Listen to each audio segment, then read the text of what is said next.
Chapitre sur la transformation chimique, partie B. Les espèces chimiques sont de deux types. Les espèces chimiques issues de la nature, qu'on peut dire naturelles, et les espèces chimiques qui n'existent pas dans la nature, qu'on peut appeler artificielles. Attention, toutes les espèces chimiques, qu'elles soient artificielles ou de la nature, c'est-à-dire fabriquées au laboratoire pour les molécules artificielles, puisqu'elles ne sont pas, on ne peut pas les extraire de la nature, ou naturelles, sont toutes chimiques, effectivement, elles sont toutes composées d'atomes ou de molécules ou d'ions qui sont qui sont des éléments chimiques. Donc on ne peut pas opposer chimique et naturel. Voilà. Donc on oppose naturel et artificiel. Les molécules artificielles appartiennent à une famille qu'on appelle les molécules de synthèse ou les espèces chimiques synthétiques. Et parmi les espèces synthétiques, il y a donc les molécules qui n'existent pas dans la nature, les molécules artificielles, et puis les molécules qui sont des copies des molécules issues de la nature. Alors pourquoi c'est intéressant de synthétiser des molécules qui sont des copies de celles qui existent dans la nature? Pour deux raisons principales. Déjà, ça peut diminuer les coûts. Parfois, extraire des espèces chimiques de la nature, ça demande beaucoup de main d'œuvre où ça correspond à des espèces chimiques qui sont difficiles à obtenir, donc ça va être très coûteux. Et puis, ça va aussi permettre de préserver les espèces chimiques naturelles. Parfois, il faut couper des arbres centenaires pour obtenir une espèce chimique, et donc c'est pas possible d'en produire en très grande quantité. Enfin, un dernier argument qui concerne plutôt pourquoi on synthétise des molécules artificielles, cette fois qui n'existent pas dans la nature, parce qu'on arrive à fabriquer des molécules avec des propriétés différentes, plus performantes, ou alors des colorants qui n'existent pas dans la nature. Deuxième chose que vous devez savoir dans ce chapitre, c'est que pour fabriquer une espèce chimique, il faut 4 étapes. Première étape concerne le prélèvement des réactifs. J'ai déjà vérifié la dangerosité et si j'ai besoin de gants, de blouses, de lunettes de sécurité. Ensuite, je vais prélever mes réactifs. C'est la première étape. S'il est solide, je vais utiliser une balance, une coupette de pesée, une spatule. S'il est liquide, je vais utiliser une pipette jaugée, voire graduée, une propipette pour les prélever. Je vais les introduire dans ce que j'appelle un ballon pour faire ce qu'on appelle un montage à reflux. Alors pourquoi un montage à reflux? Un montage à reflux, ça permet de chauffer les réactifs et de les mélanger entre eux en augmentant la température. Ça permet d'accélérer une transformation chimique.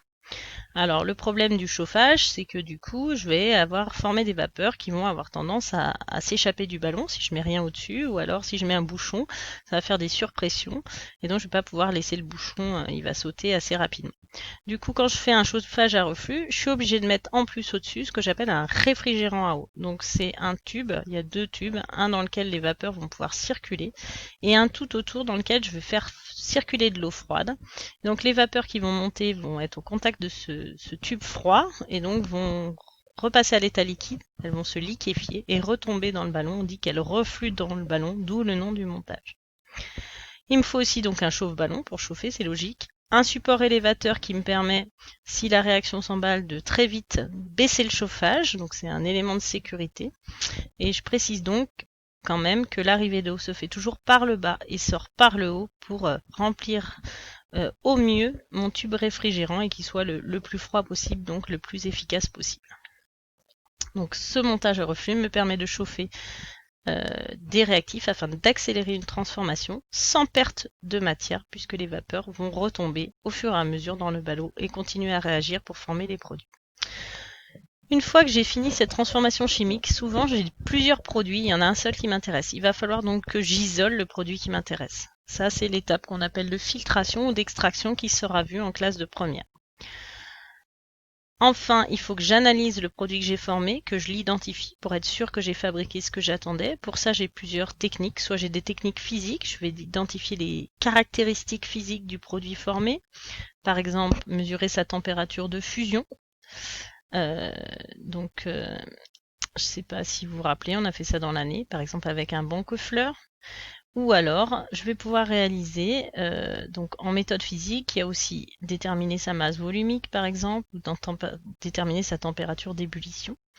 Et puis, je peux aussi utiliser une nouvelle technique qu'on appelle la chromatographie. Donc la chromatographie, elle fonctionne sur un principe simple. Je vais utiliser des plaques qui sont recouverte de silice. C'est du sable blanc très fin. Et je vais déposer à la surface, donc là je vais tracer un trait que j'appelle ligne de dépôt. Et je vais déposer sur cette ligne les espèces chimiques que je veux identifier. Donc ici S, c'est mon produit de synthèse. Je vais prendre une sorte de petit pic en verre qu'on appelle un capillaire et je vais déposer une petite goutte à cet endroit du produit que j'analyse. Je vais déposer aussi ce que j'appelle un témoin. Donc c'est une espèce chimique pure, commerciale, dont je connais les particularités. Ici, je veux fabriquer de l'acétate de linalyle qui compose l'huile essentielle de lavande. Et donc, je pense savoir de l'acétate de linalyle. Donc, je suis allée chercher dans le commerce le produit qui correspond et je l'ai déposé ici comme témoin. Ensuite, cette plaque, je vais la prendre délicatement, je vais la déposer dans une sorte de pot en verre, comme un pot à confiture par exemple, qui contient un solvant approprié que j'ai choisi exprès. Et donc le solvant va monter tout doucement à la surface de ma plaque, donc va monter. Et du coup les espèces chimiques qui étaient déposées ici, elles vont monter avec le solvant. On dit qu'elles migrent. Et en fait, chaque espèce chimique monte pour différentes raisons, avec des hauteurs différentes. Donc la hauteur des taches sur la chromatographie est caractéristique des espèces chimiques. Donc ensuite, comment j'analyse ma plaque? Je vais regarder toujours le produit qui m'intéresse, lui. Voilà. Donc c'est sur lui que je vais me concentrer, le reste, je m'en occupe après. Et je vais regarder déjà à la verticale. Donc je vais monter, puis je vais regarder combien de taches il a. Une tache, c'est une espèce chimique. Et si elles n'ont pas les mêmes hauteurs, elles sont différentes. Donc ici, je vois 2 taches. Je peux donc affirmer que mon produit de synthèse n'est pas un corps pur. C'est un mélange qui contient 2 espèces chimiques. Ça, c'est la première chose. Et puis, maintenant que j'ai ces 2 espèces chimiques, je voudrais savoir ce qu'il y a dedans. Les identifier, ces 2 taches. Voilà. Donc cette fois, je vais regarder à l'horizontale. Et je vais regarder par rapport à mon témoin. Donc là, je vais me centrer là sur ce dépôt-là. Lui, je le connais. Je sais que si j'ai une tache à la même hauteur que là, c'est que j'ai de l'acétate de linalyle. Alors je regarde toujours le centre de la tache. Elle peut être plus ou moins épaisse. Alors, le centre de cette tache est à la même hauteur que le centre de celle-là.